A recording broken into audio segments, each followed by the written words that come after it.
Sejam todos bem-vindos nessa noite que antecede o nosso Natal do nosso amado Mestre Jesus.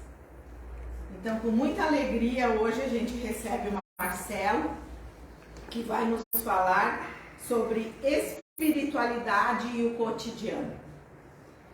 Então, para a gente se harmonizar, para a gente entrar nessa sintonia de paz, de luz, de amor, eu vou ler uma mensagem aqui do André Luiz para a gente, que se chama Cura Espiritual.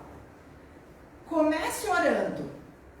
A prece é luz na sombra em que a doença se instala. Semeie alegria. A esperança é medicamento no coração. Fuja da impaciência. Toda irritação é desastre magnético de consequências imprevisíveis. Guarde confiança. A dúvida deita raios de morte. Não critique. A censura é choque nos agentes da afinidade. Conserve brandura. A palavra agressiva prende o trabalho na estaca zero. Não se escandalize. O corpo de quem sofre é objeto sagrado. Ajude espontaneamente para o bem. Simpatia é cooperação. Não cultive desafetos. Aversão é calamidade vibratória. Interprete o doente qual se fosse você mesmo. Toda cura espiritual lança raízes sobre a força do amor. André Luiz. Então, meus irmãos, com essa mensagem, fechemos nossos olhos e nessa noite queremos mentalizar o nosso Mestre Jesus, mas Jesus menino, nos envolvendo na sua luz, no seu amor e na sua paz. Querido Mestre Jesus, estamos aqui novamente para te louvar e te agradecer pelo dom da vida, por estarmos aqui reunidos em teu nome, buscando um consolo e um conforto para os nossos corações. Que a espiritualidade amiga nessa noite nos envolva e possa nos trazer a paz. Acalme o nosso coração e renove as nossas energias. Querido Mestre, te pedimos, envolva o nosso irmão Marcelo nessa noite, para que a sua exposição seja esclarecedora para nós. Abra o nosso coração e a nossa mente para o entendimento. E fique conosco, hoje e sempre. Que assim seja. Marcelo.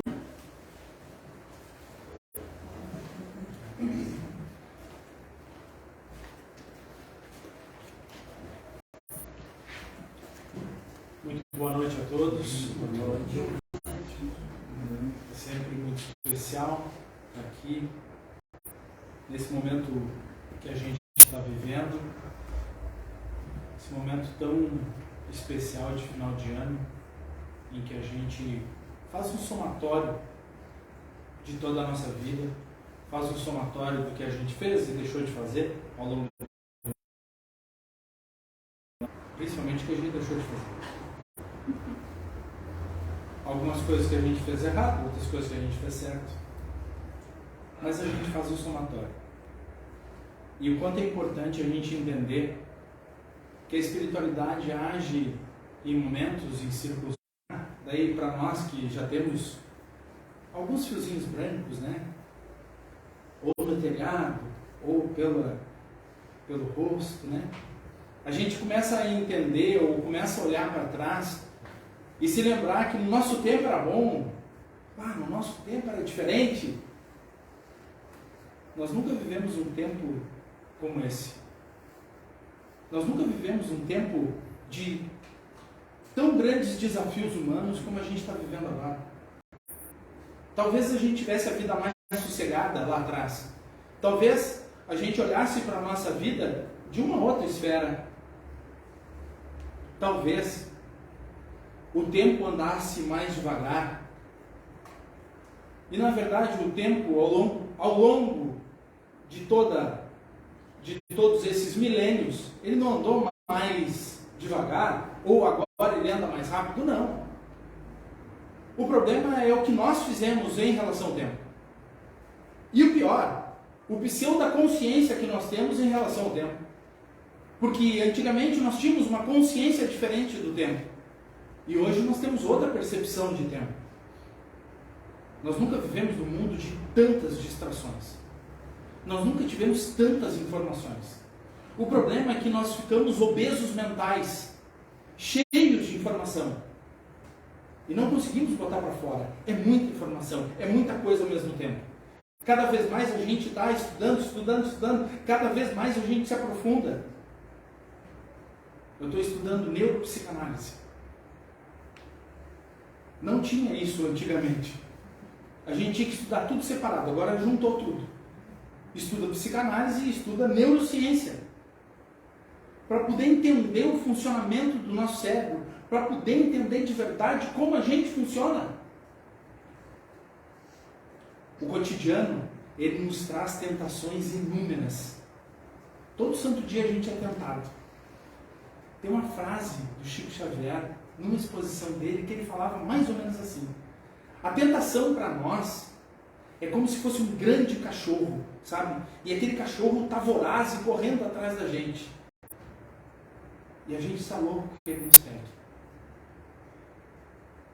Essa é a tentação do mundo atual, daquilo que a gente vive hoje.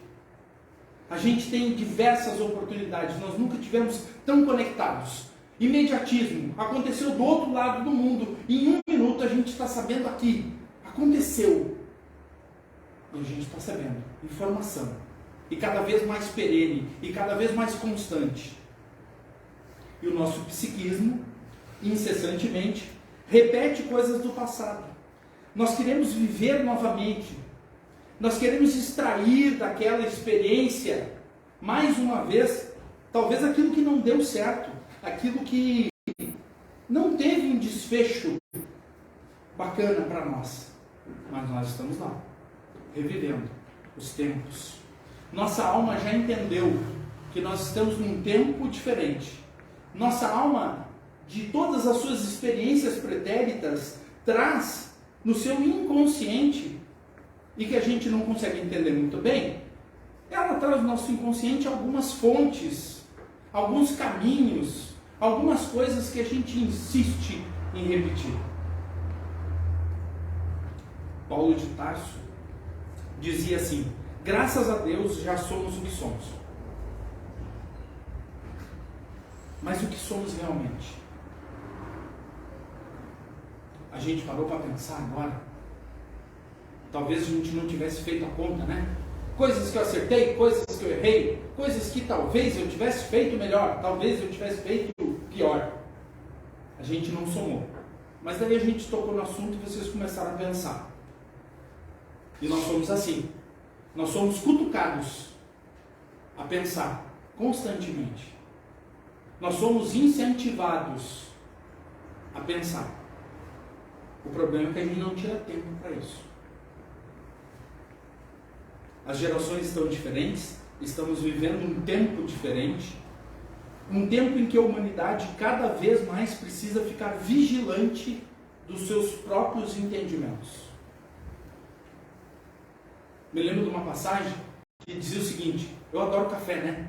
Aí dizia que o café era ruim, o café provocava isso, o café provocava aquilo, o café era o vilão, né? Aí a gente deu uma maneirada no café. Aí depois veio os estudos e disseram que não, o café não é tão ruim assim. O café tem alguns benefícios, tem algumas coisas boas, a gente voltou a tomar café. Aí, junto com o cafezinho, a gente comia ovo. Aí já disseram, o ovo não é bom, porque tem colesterol, porque tem isso, tem aquilo. Aí a gente tirou o ovo não pode mais. Aí agora veio outros estudos, disseram que o ovo é o alimento mais rico do planeta. E daí a gente não sabe se a gente come ovo, se a gente toma café, aí vem o chocolate. Chocolate não pode, chocolate tem gordura, chocolate é isso, chocolate é aquilo, a gente parou de comer chocolate. Aí veio chocolate 50%, 70%, não sei o que, e a gente não sabe agora se a gente come chocolate, se a gente come ovo, se a gente toma café.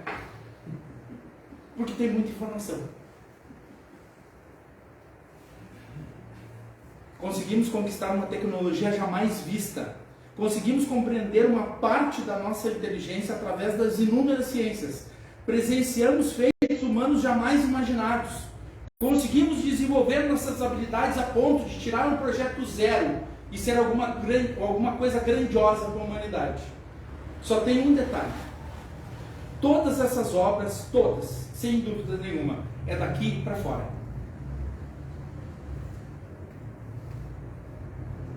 Ao mesmo tempo, estamos fortemente avançando do lado externo da vida e só estamos esquecendo de uma coisa, do lado interno, aquele que realmente vale para nós.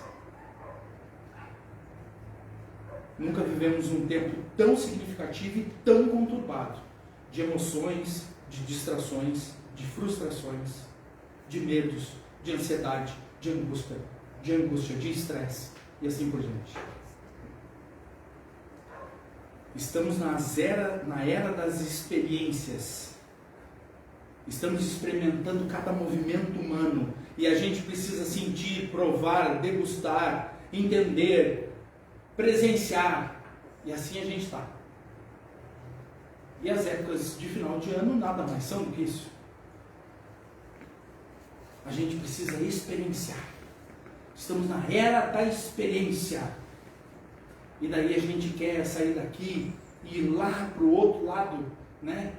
O outro lado do Brasil, lá, sai do sul, vai lá para o norte, porque lá nós vamos experienciar, lá vai ser fantástico. E a gente chega lá e a gente se olha no espelho do hotel e a gente se dá conta que todo aquele misto de angústia, de estresse, de ansiedade continua com a gente. Ele não se perdeu no longo do caminho. E a gente fez 2, 3, 4 mil quilômetros e continua igual. Não mudou. Nós precisamos conviver conosco mesmo todo santo dia. E nem sempre é fácil. Nunca nos permitimos viajar tanto e tão longe para entender que a gente não consegue fugir de nós mesmos. Me recordo que uma grande amiga minha disse assim: eu não quero mais saber de Santa Cruz, eu vou me embora. E eu sempre brinquei com ela: mas se é o meu Deus que te tranca, tchau. E ela dizia: eu vou para Santa Catarina, porque lá é fantástico, não sei o quê. Eu disse: só não te esquece, que tu vai levar tudo contigo. Tudo que tu está vivenciando aqui, tudo que tu está presenciando, tudo que está te angustiando, tudo que tu não resolveu, tudo que tu botou para baixo do tapete, tudo que tu não quer olhar, tudo isso tu vai levar contigo. Talvez um caminhão de mudança e outro para levar tudo isso aí. 2 caminhãozinhos em rumo a Santa Catarina. Seja bem feliz lá. Há um universo em cada ser humano e estamos baseando as nossas experiências de vida no mundo externo e não dedicamos 1 minuto sequer a nos descobrirmos de verdade e rumarmos ao caminho que o Mestre nos ensinou. Somos o que somos porque já vivemos vastas experiências de encarnações pretéritas. Algumas experiências foram muito boas, outras nem tanto. Mas nós somos um somatório de tudo isso. A pureza da alma não é conquistada pela angelitude que nós outros queremos exaltar para as outras pessoas, né? Nós somos seres quase angélicos. Se a gente entender o nosso discurso de venda pessoal, é incrível. Nós somos quase angélicos. Quase. Tem uns detalhezinhos aí que a gente não conseguiu ainda aperfeiçoar. E caso tenha algum anjo entre nós, né, o lugar talvez não seja aqui. Nós precisamos entender as nossas conquistas da alma através das nossas desilusões, das nossas quedas, dos nossos desígnios, das dores e do caminho, e de tudo que vem através de luta, renúncia e conhecer de perto a amargura da vida, porque isso vai fazer uma disciplina em fazer o que tem que ser feito. Porque, querendo ou não, nós ainda somos crianças espirituais. Porque quando aperta o sapato, a gente nega, a gente briga, a gente bota para baixo do tapete, a gente não quer encarar. E quando a gente se torna realmente adulto e responsável pela nossa existência, nós começamos a fazer o que tem que ser feito. Só que fazer o que tem que ser feito não é simples, mas é possível. E a galera lá de cima tem uma compaixão incrível com a gente, né? Porque sabe exatamente como a gente é. Tem uma ideia de como a gente é. Os grandes nomes da história espírita como um todo, e a gente pode pegar o mais recente, como André Luiz, teve uma passagem por aqui, vamos dizer, espiritualmente miserável. E é o André Luiz que a gente conhece e respeita hoje. Mas como humano, foi miserável. E daí a gente vai olhar hoje, num aspecto de um amplo tempo que aconteceu, a gente vai conseguir entender. Ah, mas teve uma evolução, chegou lá em cima, fez as obras, trouxe para nós, ok, está tudo certo. Mas entenda, nós estamos no mesmo barco do André Luiz. Nós não estamos diferentes dele. Nós estamos lá atrás. Ainda caminhando. Muitas vezes sem entender o que está acontecendo. Somos como árvores. O problema é o nosso imediatismo. A gente planta um galinho, plantou o galinho e fica olhando para ele. Mas não vai voltar? No outro dia. Tem um tempo hábil, a natureza tem um tempo para que as coisas aconteçam. E nós temos a natureza humana do imediatismo. E queremos que a coisa se resolva agora. E daí você passou 20, 30, 40 anos vivendo do mesmo jeito. Em uma semana você quer resolver a sua vida. Será que já não passou tempo demais? Dentro daquela esfera que era, no mínimo, para você pensar sobre a sua vida? Eu uso sempre essa frase. Se você não parar para pensar na sua vida vai te parar. Em algum determinado momento da tua história, ela vai te parar. Para que você pense nela. Aconteceu comigo. Eu achei que estava tudo certo, estava tudo joinha. Tive um piripaque, parei no hospital, o médico entra na porta dentro e diz: morre, desgraçado, morre, é isso que tu merece. Aí eu comecei a pensar na vida, mas a vida precisou me parar. Não chegue lá. Não chegue lá. Precisamos de um estado de vigilância permanente. E como a gente estava falando sobre as tentações, se você não sofre nenhuma tentação, você deve ter alcançado as consciências angélicas. Mais uma vez, o seu lugar não é aqui com a gente. Lei de ação e reação, lei natural ou divina, movimento novo. Movimento, a gente precisa se movimentar. Eu gosto de usar a analogia do ônibus da vida. Quem é que já andou de ônibus aí? A grande maioria, né?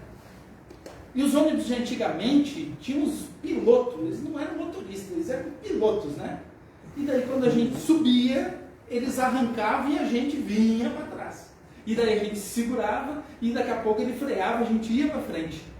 Pois é, o ônibus da vida, nos dando solavanco a toda hora.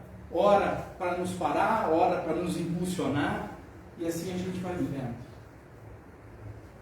Será que não está na hora de, ao invés de evoluir a solavancos, pensar o que a gente pode fazer diferente a partir de agora? Processo psíquico, de ciclos evolutivos, a vida vai e volta tantas vezes, até que a gente entenda, até que a gente perceba que aquele ciclo está se repetindo mais uma vez no teatro da tua existência, talvez com outra figura, talvez com outro personagem, mas o teatro da tua vida está se repetindo a todo momento, a não ser que você mude o roteiro, a não ser que você escreva outra peça da tua existência e realmente, de verdade, pegue as rédeas da sua existência e viva exatamente o que você veio para cá viver. Mas eu não sei, né? O pessoal me pergunta muito, mas eu não tenho um propósito de vida. Eu disse, tu já tem um propósito, procurar o teu propósito. Dignifica a tua vida, pensa o que tu pode fazer, faz mais do que o trivial, faz mais do que o comum. O mundo está cheio de gente nota 6. Tranquilo, a média. E nenhum de nós, nenhum de nós, que somos obras de Deus, somos filhos de Deus, nenhum de nós veio para ser nota 6. E a gente sabe que a gente tem habilidade, a gente sabe que a gente tem potencial, só que a gente não usa. Não vou me gastar, não vou dar todo o meu, não vou dar todo o meu potencial, não vou fazer tudo que eu posso. E daí a gente vê pessoas sendo miseráveis consigo mesmo. Quem se propõe a uma real evolução consciente vai estar sempre em tentação. Sempre. Porque a vida vai vir toda hora experimentar o cara aquele, o caboclo aquele, vai lá, vai experimentar toda hora. Será que tu está no caminho mesmo? Será que tu realmente tu tem vontade de fazer isso? Será que isso está certo? Vamos botar uma desilusão, vamos botar um problema, e aí o nosso caminho vai sendo percorrido dessa esfera, e a gente diz assim, de novo, mais uma vez comigo, como se a gente tivesse um para-raio da existência, em que qualquer coisa que acontecesse no céu, caísse sobre nossa cabeça. Aí entra a célebre frase aquela, né? Cada um tem a vida que merece.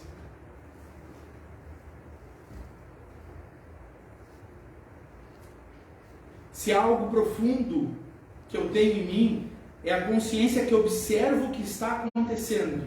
E a partir do momento que eu acredito que eu tenho uma consciência observadora, tem duas esferas muito claras nisso. Ou eu não entendi a minha jornada, ou eu acredito que eu tenho uma consciência que é muito maior do que ela realmente é no meu dia a dia. Em síntese, a gente sempre está perdendo uns 2-0. Tipo, o jogo está truncado e a gente precisa dar um gás, a gente precisa fazer mais. Porque se a gente ficar meio frouxo, toma 3-0. E daí para recuperar é meio complicado. A nossa vida é assim.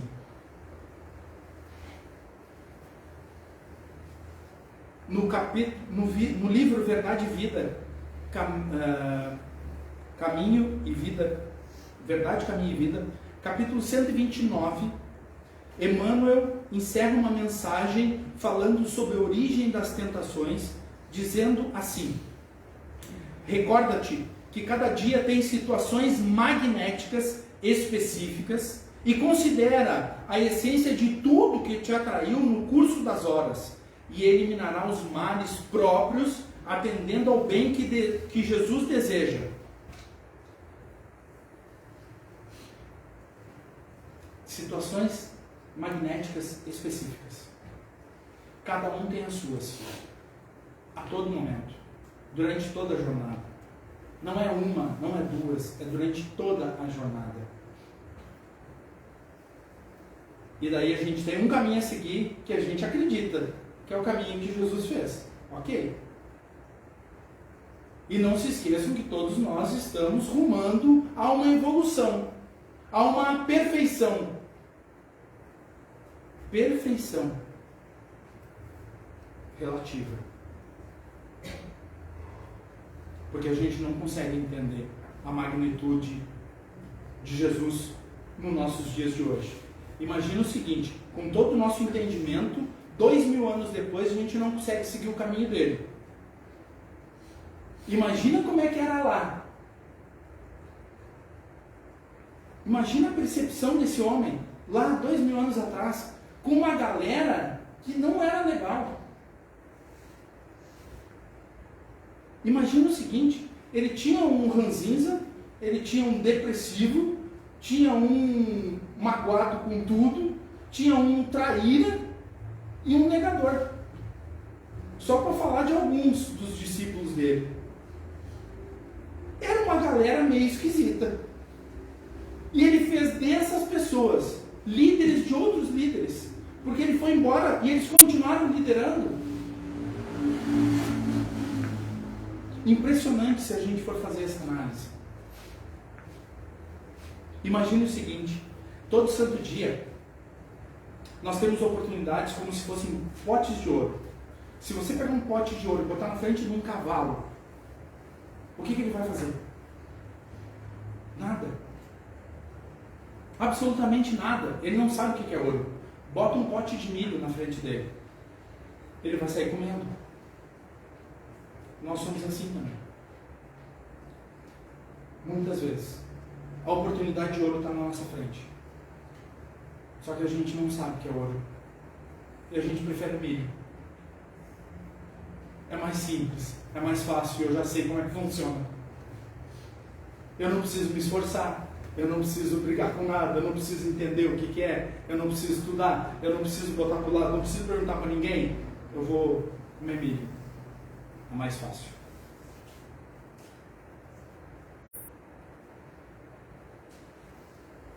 Eu anotei uns dados aqui para compartilhar com vocês.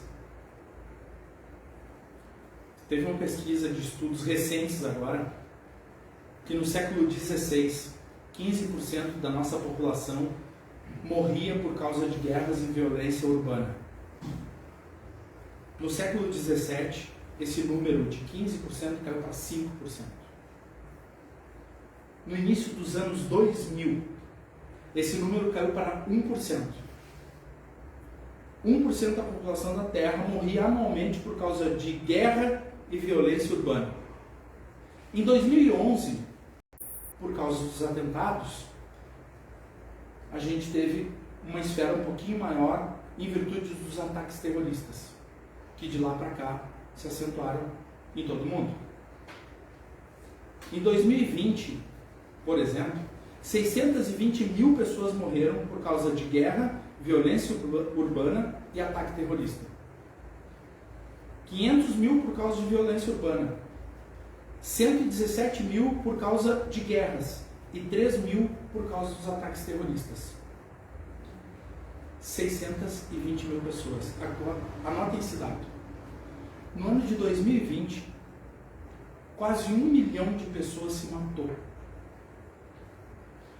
E outros 25 milhões de pessoas tentaram suicídio.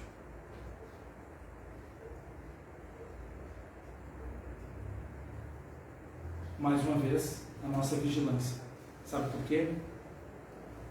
Porque neste ano de 2020, as guerras do mundo inteiro, a violência urbana de todo o planeta e os ataques terroristas somados não mataram mais do que o suicídio. Isso significa dizer que, estatisticamente, nós corremos mais riscos sozinhos no nosso quarto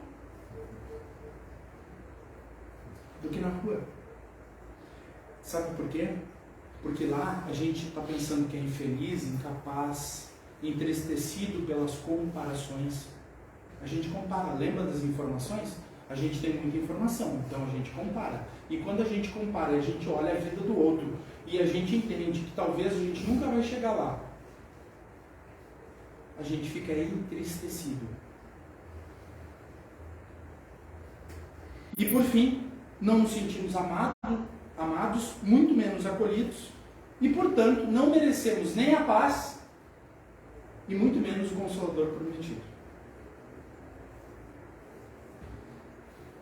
Mais uma vez, orai e vigiai como nunca. E agora a gente chega nessa época de final de ano e a nossa lista do ano que vem, ela é brutal com a gente. É brutal. Estou com pouco cabelo, preciso de cabelo. Estou com muita barriga, preciso de menos barriga. Né? Estou com um olho verde, precisava de um azul. Estou com um olho azul, precisava de um olho preto. Precisava de um físico tal, precisava ser 5 centímetros maior, 5 centímetros menor. E assim a gente vai indo. E a gente coloca todas essas exigências na virada do ano, nos cobrando. Sabe por quê? Porque a gente não se aceita. E daí Deus nos aceita do jeito que é. Jesus nos aceitou do jeito que era. Ele tinha uma tropa de maluco com ele. Vamos ser sinceros. Olha para os apóstolos. Tinha uma tropa de maluco com ele. Só que ele pegava uma qualidade daquela criatura e fazia com que ela acreditasse também naquela qualidade. E daí desabrocharam líderes de outros líderes, depois que Jesus não estava mais aqui. E daí a gente não consegue enxergar. Certa vez, eu falei, inclusive aqui, que seria legal se a gente fizesse como os padres jesuítas fazem no final do ano, né? Talvez seja isso para você promover lá na sua casa, agora no final do ano. Se tiver lá 10 pessoas, você dá 2 papelzinhos para cada uma das pessoas. E ela vai botar qualidades e defeitos de todo mundo. E depois a gente troca todo mundo. Você vai receber lá 9 papéis com qualidades e 9 papéis com defeitos. Sabe o que vai acontecer? Quando você lê os 3 primeiros defeitos, você não vai acreditar. Não, mas eu não sou assim. Rapaz, eu não estou... Não, isso aqui não sou assim. E daí, as 3 primeiras, vai dar na tampa. É como você é. Só que a gente não aceita. E o pior, vai acontecer o lado positivo. Você vai ver as 3 primeiras qualidades, você vai olhar para aquilo, você vai dizer, não, será que eu sou assim mesmo? A gente não consegue se enxergar. E daí o que tem a ver espiritualidade cotidiana? Tem a ver com tudo isso que a gente está falando aqui. Tem a ver com a gente conseguir se enxergar no espelho de verdade. Tem a ver com aceitação. Tem a ver com entendimento de amor de Deus conosco, de Jesus conosco, que a gente não entendeu até agora. E talvez a gente vá embora daqui sem entender.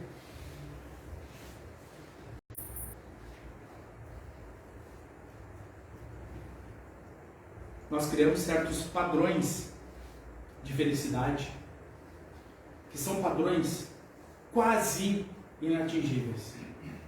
E daí a frustração bate a porta. E daí a gente se encerra no quarto. Lembra do quarto?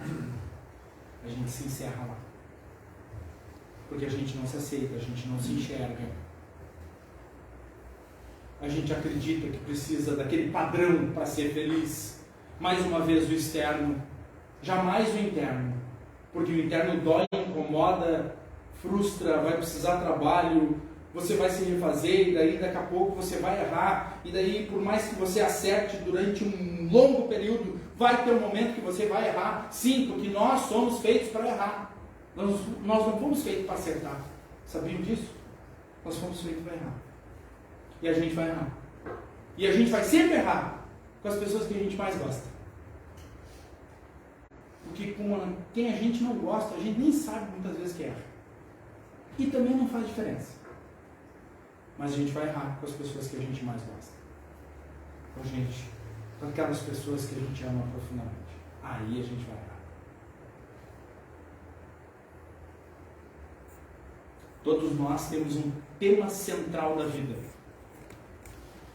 E esse tema central da vida é o que vai balizar todas as tuas conexões humanas, vai balizar os teus comportamentos, vai balizar as tuas conexões ao longo da tua existência. Um tema central. Essa é a proposta disso tudo que eu falei. Entenda qual é o seu tema central. De que você está fugindo? Do que você não quer encarar? De quais mudanças você está se esquivando há tanto tempo? Quais são os ciclos emocionais repetitivos que estão instalados na tua vida? Por A, B ou C? O que você está cobrando da vida, da sociedade, das pessoas, que você em primeiro lugar precisava cobrar de você mesmo? Você precisa se refazer. A gente fala muito em reforma íntima. Reforma íntima é por dentro, não é por fora. Mas nós, venderam uma ideia para nós que nós precisamos ter para depois ser. E nós precisamos ser para depois entender. Porque você pode ter todo o tesouro do mundo e ainda se trancar no quarto entristecido da vida, fazendo comparativos que não vão ter a menor possibilidade de existência. Porque a gente não consegue se olhar no espelho, a gente não consegue verdadeiramente olhar para nós com aceitação. Isso significa que, se todos nós nos propormos a evoluir, precisamos claramente entender o nosso tema básico. E a partir desse tema básico, todas as tuas interações humanas, todos os teus desafios, todas as tuas conexões pessoais, sociais, emocionais, estarão atreladas no seu dia a dia. Esse é o tema central da tua existência. Aí você vai conseguir entender que espiritualidade tem tudo a ver com o teu dia a dia, com o teu cotidiano. E se você não fizer uma análise sobre isso, se você não refizer caminhos, o ano de 2022 vai virar para 2023 e vai virar para 2024, enquanto você existir aqui. E vai ser tudo nota 6. Você pergunta para a pessoa, e daí, como é que está a vida?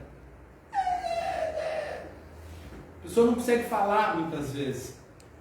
E o relacionamento, como é que está? Está nota 6. Está ótimo. Fica o convite para todos nós não viemos para cá para ser nota 6. E se a gente está sentado aqui, todos nós, a gente não veio para ser nota 6. Nenhum de nós. Espiritualidade e cotidiano. E a gente acha que são esferas diferentes, né? Eu acredito que através dessas conexões que eu trouxe para vocês, trazendo isso, a gente conseguiu entender que espiritualidade tem tudo a ver com tudo que a gente faz na nossa vida, no nosso dia a dia. Espero de fundo do coração que uma palavra, uma frase tenha feito sentido para vocês na noite de hoje. Gratidão. Vamos ao nosso passe de encerramento para todos nós e para você que nos assiste.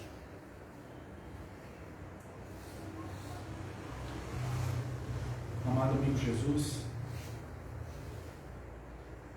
neste momento, a nossa imensa gratidão como governador do orbe e a toda a espiritualidade que aqui se faz presente, aos nossos diretores espirituais, aos nossos colegas e anjos da guarda, aos nossos mentores espirituais que sempre estão conosco na trilha da existência humana, nos confortando, nos amparando, nos ajudando nos caminhos da vida.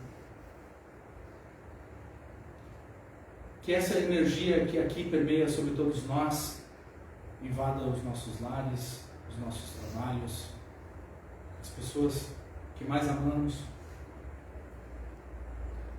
Há tantos e tantos necessitados e necessitadas que buscam aqui e agora amparo, acolhimento, energia, luz, caridade e paz.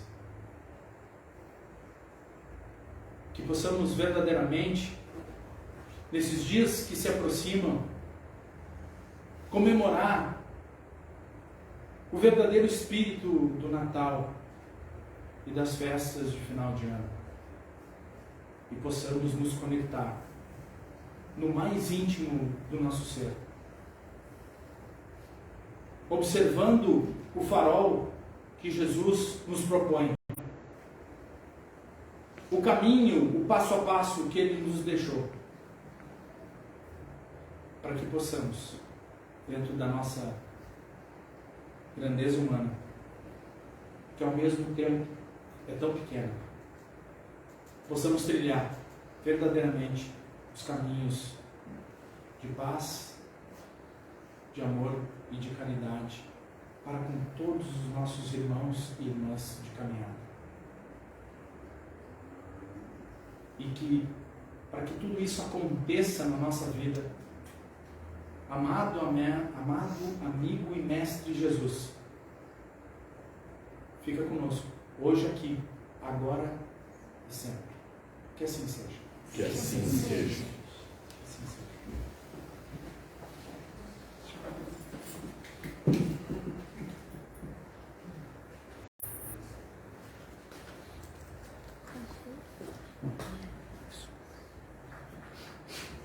Agradecidos estamos a Marcelo